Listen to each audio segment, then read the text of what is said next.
بسم اللہ الرحمن الرحیم۔ السلام علیکم اسٹوڈنٹ، کیسے ہیں آپ سب؟ امید کرتی ہوں خیریت سے ہوں گے۔ آج ہم اپنے نئے لیکچر کے ساتھ اپنے یوٹیوب چینل اسلامی اسٹڈی میں آپ کی خدمت میں حاضر ہیں۔ آج ہم نے کیا پڑھنا ہے؟ آج ہم نے پڑھنا ہے بشارت بعثت خاتم المرسلین صلی اللہ علیہ وآلہ آلہ وصحبہ وسلم، ہجرت، جہاد، نصرت اور غلبہ اسلام۔ سورہ صف کی یہ 1 سے لے کے 7 تک کی آیت ہے جو آج ہم نے پڑھنی ہے، تو شروع کرتے ہیں۔ بسم اللہ الرحمن الرحیم۔ سبح، تسبیح بیان کرو، پاکی بیان کرو، للہ اللہ تعالیٰ کے لیے، ما فی السماواتی جو کچھ ہے آسمانوں میں، و ما فی الارض اور جو کچھ ہے زمینوں میں، وہوا اور وہی عزیز غالب ہے، حکیم حکمت والا ہے۔ یا ایھا الذین، اے لوگو، آمنو ایمان لو، یا ایھا الذین اور وہ جو لوگ ایمان لائے، لمن تقولون کیوں تم کہتے ہو ان کے لیے، ما لا تفعلون جو تم نہیں کرتے، کبرا بڑا ہے، سخت ہے، مقتن ناپسندیدہ، اندہ نزدیک، اللہ ہی اللہ تعالیٰ کے، ان یہ کہ تقولو تم کہو، ما جو لا نہیں، تفعلون تم کرتے، ان اللہ بیش پہلے یہاں تک پڑھتے ہیں، جو کچھ آسمانوں میں ہے اور زمین میں ہے اللہ کی پاکی بیان کرتا ہے اور وہی غالب حکمت والا ہے۔ اے ایمان والو، تم کیوں کہتے ہو جو تم خود نہیں کرتے۔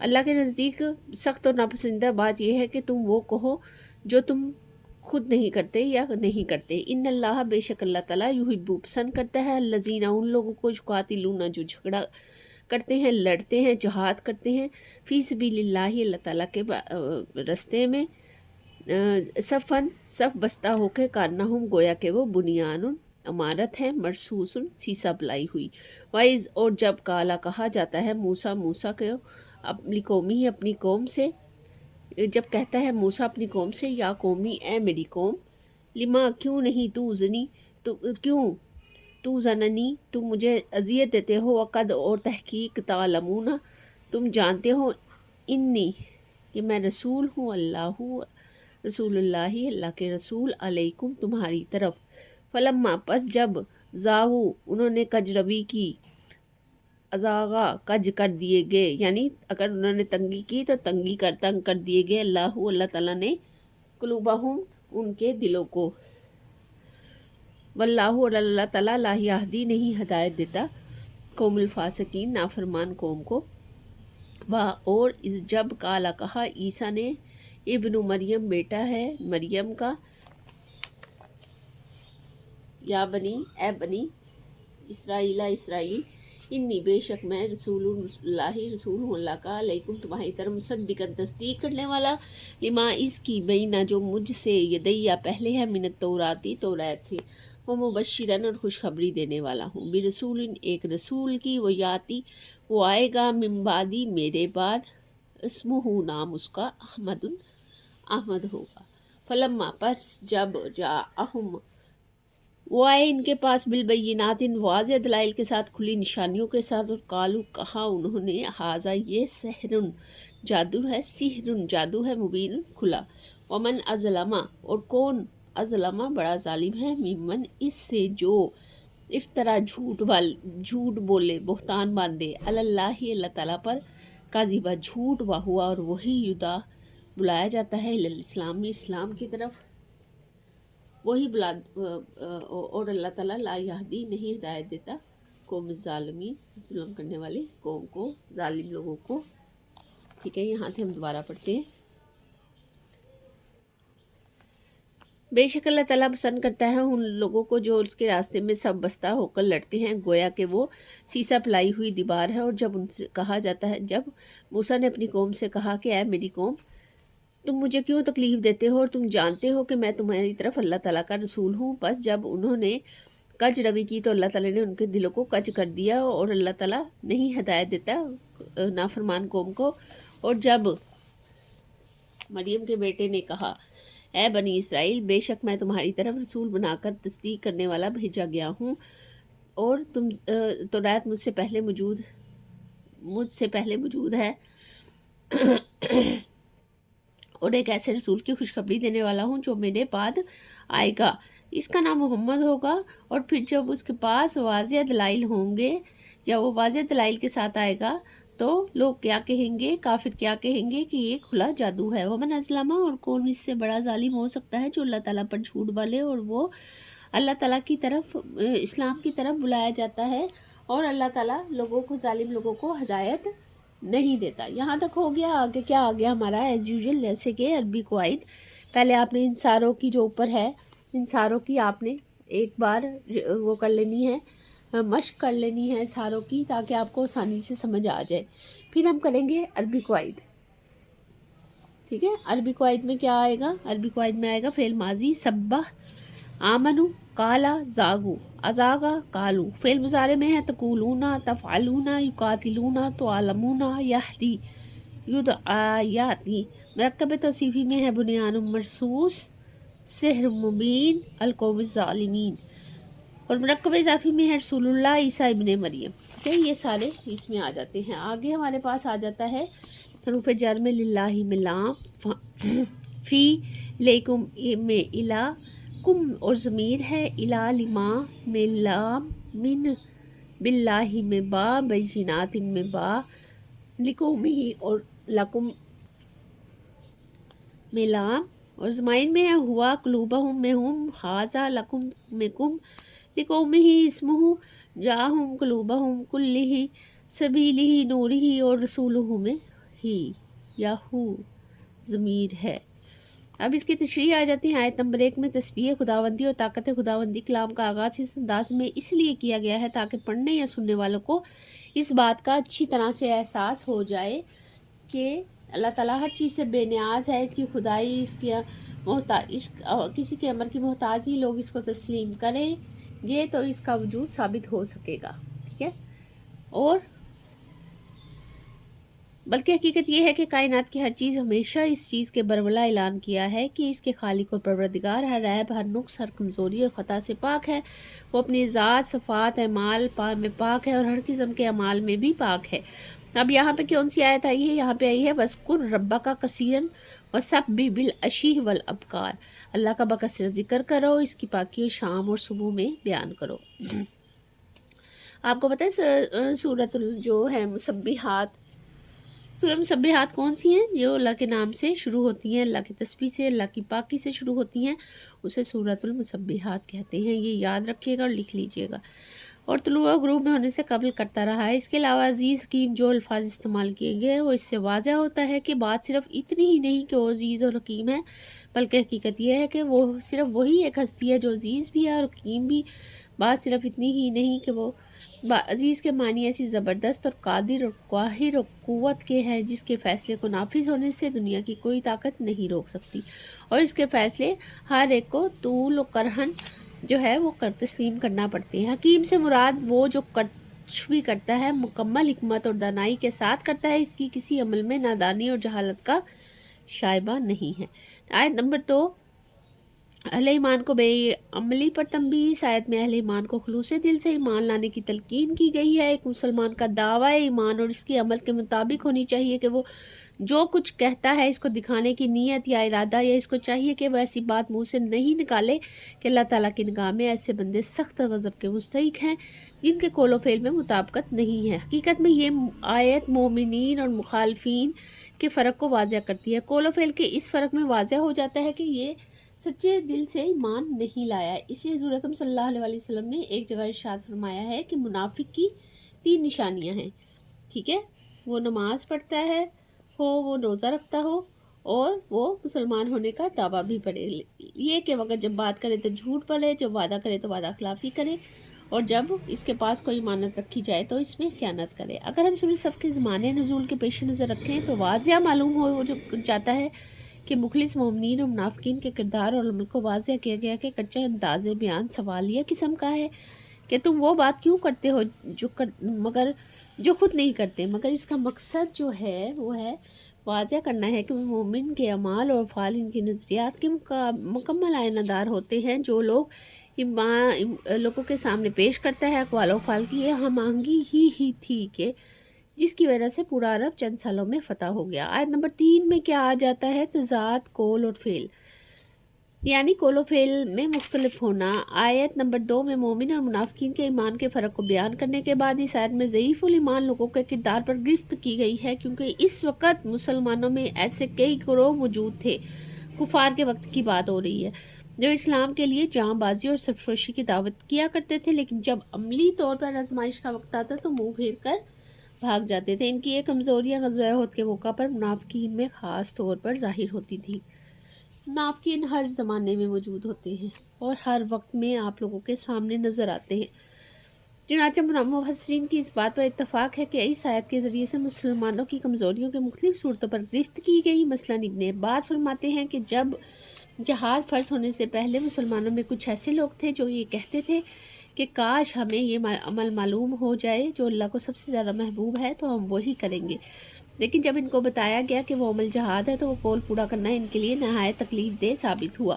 اسی طرح مقاتل بن حیات کہتے ہیں کہ یہ آیت ان لوگوں کے بارے میں ہے جو غزوہ احد میں حضرت اکرم صلی اللہ علیہ وسلم کے ساتھ چھوڑ گئے تھے، جب مسلمان سخت آزمائش میں مبتلا ہو گئے تھے۔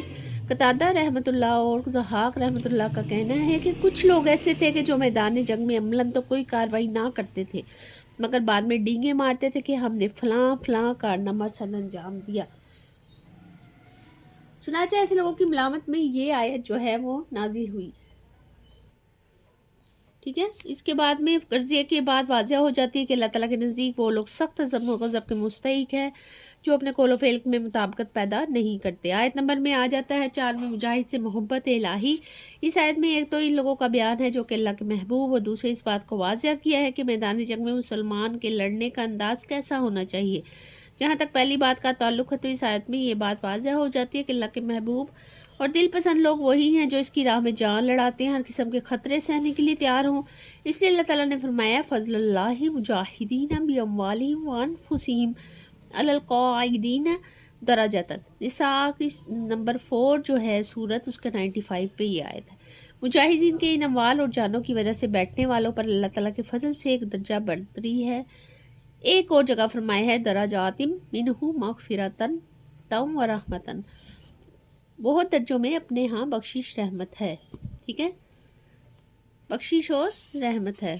ٹھیک ہے، اگر یہ کہ پہلی 2 آیات میں اللہ کے مقبوض بندوں کا ذکر تھا تو ساتھ ہی اس آیت میں کیا تھا؟ اس آیت میں اللہ کے محبوب جو ہیں بندوں کا ذکر کر دیا گیا تاکہ مسلمان اپنے اندر یہ صفات پیدا کر لیں۔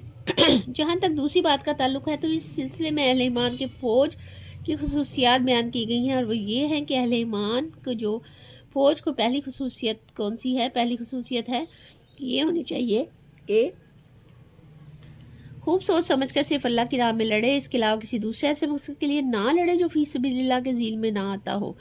اہل ایمان کی فوج کی دوسری خصوصیت یہ ہے کہ یہ ہونی چاہیے کہ وہ جو ہے، ایک منٹ یہاں پر میں ذرا ہائی لائٹ کر لوں، پہلی خصوصیت اور دوسری خصوصیت اور تیسری صفت یہ ہونی چاہیے کہ کسی قسم کی بدنظمی اور انتشار میں مبتلا نہ ہو، بلکہ صف بستہ ہو کر مضبوط تنظیم کے ساتھ لڑے۔ اہل ایمان کی فوج کی تیسری صفت کیا ہے کہ وہ سیسہ پلائی ہوئی دیوار کی مانند ہو، اور یہ آخری خصوصیت کسی فوج میں اس وقت ہو سکتی ہے کہ جب وہ پوری طرح متحد ہو، اس کے افسر اور سپاہی ایک دوسرے پر اعتماد کریں، ان کے سامنے اخلاق کا بلند معیار ہو، انہیں اس کو اپنے مقصد سے عشق کی حد تک لگاؤ۔ انہی بنیادوں پر حضور اکرم صلی اللہ علیہ وسلم نے اہل ایمان کی ایک ایسی فوج تیار کی جس سے ٹکرا کر بڑی بڑی قوتیں پاش پاش ہو گئی، یعنی جو تھوڑی سی جو تھی نا فوج، وہ بہت زیادہ فوج پر حاوی ہو جاتی تھی کفار کی، جس کی وجہ سے مسلمانوں کو فتح نصیب ہوتی تھی۔ کس وجہ سے ہوتی تھی؟ ان کے کانفیڈنس لیول کی وجہ سے، ان کا آپس میں جو اعتماد تھا، جو اللہ تعالیٰ پر بھروسہ تھا، وہ سب۔ آیت نمبر 5 جو ہے منافقین کی روش ہے۔ بنی اسرائیل میں ایسی قوم ہے جس کا قرآن میں سب سے زیادہ ذکر آیا ہے، کیونکہ ایسی قوم تھی جس پر اللہ تعالیٰ نے سب سے زیادہ انعام کیے۔ ایک بنی اسرائیل کی ایسی قوم تھی اسٹوڈنٹس جو اللہ تعالیٰ کے سب سے زیادہ کہہ لیں کہ انعام کی مستحق ہوئی، اور یہی قوم اللہ کے سب سے زیادہ نافرمان نکلی۔ اس کی نافرمانی کو قرآن مجید میں جا بجا تذکرہ ہے، مثلا سورہ بقرہ میں ہے، سورہ نساء میں، سورہ مائدہ، سورہ ال عمران۔ اب یہ جو ہے یہ کوسچن آ سکتا ہے شارٹ کوسچن میں نا آپ کو کہ جو بنی اسرائیل کا ذکر ہے نافرمانیوں کا کون کون سی صورتوں میں آیا، کوئی سی 3 لکھے 2 لکھے، اس طرح ان صورتوں میں بنی اسرائیل کی حرکت کا تفصیل سے ذکر کیا گیا ہے کہ جو انہوں نے حضرت موسیٰ علیہ السلام کو اپنا محسن اور اللہ کا نبی جاننے کے باوجود ان کے ساتھ کی تھی اور انہیں تنگ کیا تھا۔ یہاں بنی اسرائیل کے تذکرے سے مراد مسلمانوں کو خبردار کرنا ہے کہ وہ اپنے نبی کے ساتھ وہ رویش اور طریقہ اختیار نہ کریں جیسا کہ بنی اسرائیل نے اپنے نبی کے ساتھ کیا تھا، اور نہ پھر وہ بھی اسی انجام سے دوچار ہوں گے جس سے بنی اسرائیل دوچار ہوئے تھے۔ اس کے علاوہ اس آیت میں دوسری اہم بات یہ بتائی گئی ہے جن لوگوں کے دل ٹیڑھے ہو جائیں، وہ فسق کی راہ پر چل نکلیں، تو پھر اللہ تعالیٰ بھی ایسے لوگوں کو ہدایت نہیں دیتا، کیونکہ اللہ تعالیٰ نے فرما دیا ہے ہدی للمتقین کہ ہدایت صرف نیک لوگوں کے لیے ہی ہے۔ یعنی اللہ تعالیٰ کا طریقہ بیان کیا گیا ہے کہ اس کا یہ طریقہ نہیں کہ لوگ بذات خود ٹیڑھی اور راہ پر چلنا چاہیں، وہ انہیں زبردستی سیدھی راہ پر چلائے گا، کہ اس بات کو واضح کر دیا گیا کسی قوم یا فرد کی گمراہی کا آغاز اللہ تعالیٰ کی طرف سے نہیں ہوتا بلکہ خود اس قوم یا شخص کی طرف سے ہوتا ہے۔ آیت نمبر 6 دل کی ٹیڑھ کے اثرات اور بشارت باسط محمدی صلی اللہ علیہ وآلہ وصحبہ وسلم۔ اس آیت میں بنی اسرائیل کی ایک اور نافرمانی کا ذکر کیا گیا ہے۔ اچھا، وہ کیا کیا گیا ہے ذکر؟ وہ یہ ہے کہ انہوں نے ایک دور عروج کے آغاز میں موسیٰ علیہ السلام کے احکام کے خلاف ورزی کی تھی۔ یہ کر کے ذرا غلط ہو گیا ہے، یہاں مس پرنٹ ہو جاتا ہے، اور دوسری دل کی کجی جس کا یہاں ذکر ہے اور اس کا دور اختتام ہے۔ جب انہوں نے حضرت عیسیٰ علیہ السلام کی مخالفت کی اور انہیں پھانسی دینے کی کوشش کی تو اللہ تعالیٰ نے انہیں پہلے سے ہی آسمان کی طرف اٹھا لیا۔ اس عمل بد کی وجہ سے جو بنی اسرائیل پر ہمیشہ کے لیے اللہ کی لعنت پڑ گئی تھی، اس کی پھٹکار کے مستحق ٹھہرے تھے۔ اللہ تعالیٰ نے لوگوں کے جو کجرے روی ان کے دل میں اثرات جو بیان ہوئے ہیں اس کے بارے میں فرمایا ہے، الذین فی قلوبہم زیغ فیتبعون ما تشابہ منہ ابتغاء فتنۃ۔ سورہ آل عمران 3 نمبر پہ یہ صورت ہے اور 7 نمبر کی آیت ہے۔ جن کے دلوں میں ٹیڑھ ہے وہ فتنے کے متشابہات تلاش کرتے ہیں۔ یہاں حضرت عیسیٰ علیہ السلام کی زبان سے ایک تو تورات، دوسرا یعنی تورات کی تصدیق کر دی، یعنی یہ بتایا گیا کہ کوئی نرالا رسول نہیں ہوں اور نہ ہی کوئی نیا دین یا مذہب لے کے آیا ہوں، بلکہ میں وہی دین لایا ہوں جو حضرت موسیٰ علیہ السلام لائے تھے اور ان کی لائی ہوئی تورات کی تصدیق کرنے آیا ہوں۔ اس لیے تمہیں میری رسالت تسلیم کرنے کا کوئی تعامل نہیں ہونا چاہیے۔ حالانکہ اس سلسلے کے بارے میں انجیل یوحنا میں بیان ہے کہ اس کے بعد میں تم سے بہت سی باتیں نہ کر دوں، کیونکہ دنیا کا سردار آنا ہے اور مجھ میں اس کا کچھ نہیں، ٹھیک ہے۔ اس لیے اللہ تعالیٰ نے مومنوں کو یہ دعا سکھائی ہے، ربنا لا تزغ قلوبنا بعد اذ ہدیتنا، اے ہمارے رب ہمیں ہدایت دینے کے بعد ہمارے دل میں ٹیڑھ پیدا نہ کر، ٹھیک ہے۔ اس کے بعد اس آیت میں ایک نہایت اہم مضمون بیان کیا گیا، وہ ہے حضرت عیسیٰ علیہ السلام کی زبان سے حضور اکرم صلی اللہ علیہ وآلہ وسلم کی نبوت کی بشارت۔ یہ بات اس کے منہ سے صاف طور پہ کہلوائی گئی کہ میں ایک ایسے نبی کی بشارت دینے آیا ہوں جس کا نام احمد ہوگا۔ احمد کے ایک معنی اس شخص کے ہیں جو اللہ کی سب سے زیادہ تعریف بیان کرنے والا ہوگا، دوسرے معنی ایسے شخص کے ہیں جس کی سب سے زیادہ تعریف کی جائے۔ اب اس معیار پر حضور اکرم صلی اللہ علیہ وآلہ وصحبہ وسلم کی سیرت کو پرکھا جائے تو صرف وہی اس پر پورا اترتی ہے، اور یہ بھی احادیث صحیحہ سے ہی ثابت ہے کہ آپ صلی اللہ علیہ وآلہ وصحبہ وسلم کا نام احمد بھی تھا۔ اس لیے کسی شخص کو بھی آپ صلی اللہ علیہ وآلہ وصحبہ وسلم کی نبوت تسلیم کرنے میں تعامل نہ ہونا چاہیے۔ اس لیے نبی کریم صلی اللہ علیہ وآلہ وصحبہ وسلم نے فرمایا، انا دعوت ابی ابراہیم و بشارت اسرائیل، میں بنی ابراہیم کی دعا اور عیسیٰ کی بشارت ہوں۔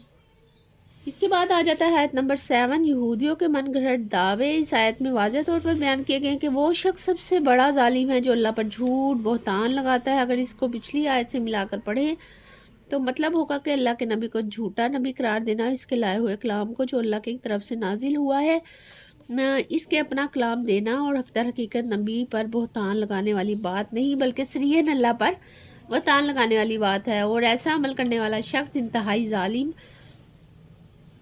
ہے۔ پھر بھی یہ بیان کیا گیا ہے کہ وہ نبی کے ساتھ مزید ظلم اس صورت میں کرتے ہیں کہ وہ تو ان کی سیدھی راہ کی طرف بلا رہا ہے، خدا کی بندگی اور اطاعت کی دعوت دے رہا ہے، لیکن ان کا رویہ یہ ہے کہ وہ جواب میں غلط قسم کے ہتھ کنڈے استعمال کرتے ہیں۔ ساتھ ہی اللہ تعالیٰ کا طریقے بیان بھی بتا دیا گیا کہ جب کوئی شخص ظلم کی اس حد تک پہنچ جائے کہ اللہ اس کو ہدایت نہیں کرتا، جیسا کہ پہلے بیان کیا گیا ہے، تو اللہ تعالیٰ فاسقوں کو ہدایت نہیں دیتا۔ اللہ تعالیٰ نے فرمایا ہے ھدی للمتقین کہ صرف نیک لوگوں کو ہدایت دی جائے گی۔ آج کا لیکچر تھوڑا لمبا تھا، لیکن یہ مکمل کرنا ضروری تھا کیونکہ ہمارے پاس پوری بک پڑی ہے۔ آگے اگر ہم اس کو تھوڑا تھوڑا کر کے لیں گے، اور نہ ہی ہم اس لیول پہ ہیں کہ 1-2 کلاس کے کہ ہمیں زیادہ پڑھنا چاہیے، کم پڑھنا چاہیے اور زیادہ سمجھنا چاہیے، ہمیں اس وقت زیادہ ہی سمجھنا چاہیے اور زیادہ ہی پڑھنا چاہیے۔ میں تو کوشش کر رہی تھی کہ زیادہ اگلا بھی کروا دوں، لیکن ویڈیو لمبی ہونے کی وجہ سے ڈیزاسٹر ہو جاتا ہے بچہ، اور وہ پھر اس کی نہ پڑھنے کی صلاحیت نہیں رہتی۔ تو آپ بھی ابھی بچے ہی ہیں، چھوٹے سے بڈھے سے، ٹھیک ہے؟ تو آج کا سبق میرے خیال سے کافی مزے کا تھا۔ امید کرتی ہوں آج کی جو بھی ویڈیو تھی، جو لیکچر تھا، جو ہم نے پڑھا، جو ہم نے سمجھا، وہ سارا آپ کو سمجھ میں آیا ہوگا۔ اپنا بہت سارا خیال رکھیے گا، میرے چینل کو لائک اور سبسکرائب کیجیے گا، اور بیل آئیکن کو پریس کر دیجیے گا تاکہ ہر نئی آنے والی ویڈیو سے آپ باخبر رہ سکیں۔ نیکسٹ ویڈیو میں نیکسٹ لیکچر کے ساتھ آپ کے ساتھ پھر سے ملاقات ہوگی۔ تب تک کے لیے اللہ حافظ۔